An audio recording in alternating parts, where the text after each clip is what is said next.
Storytelling. Someone's telling a story. And you assume everyone's listening, like, here, gather around, children, listen to me. If leaders take that stance, they're not going to succeed, because people aren't obedient children. They're not going to listen to the teacher. They're busy with their work.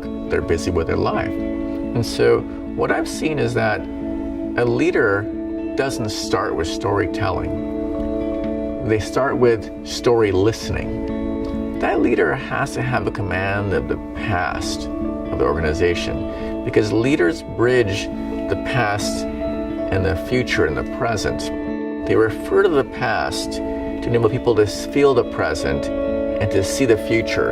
It's not some kind of radical transformation, because we don't like change. But a great story from a leader can bring people along that path. This is how it was, and this is how it is. Little different. There were scary moments, but we got here. And this is the future. We're going to go forward. We did it before. We can do it again. When I think about the problem of working with organizations, audiences, teams, is I see little arrows on their heads, and they're all going in different directions because they have their own stuff to take care of. A leader is trying to move everyone's arrow in generally direction.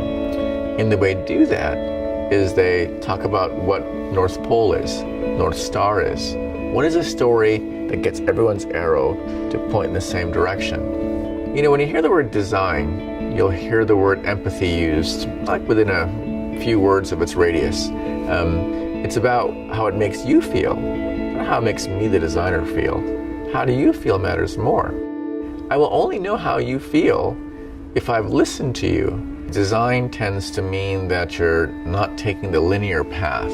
We all love the linear path. It makes sense. It's the lowest path of risk. But when designers are freed to accept risks, do some things, experiment out of their comfort zone, they expand their imagination and they find a way back to the problem. It wasn't until I began to lead that did I understand how leading is a kind of design problem. I look at leading as a kind of making, as a creative problem. How to be a creative leader, I think, is the most interesting problem today for any person who's in the creative fields.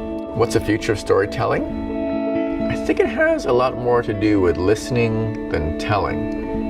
I think leaders discover so often how they can get stuck in their own story and tell a great story, but there's no one listening. They may be in the room, but no one can hear them. The only way they're going to hear them is for the leader to listen to them first.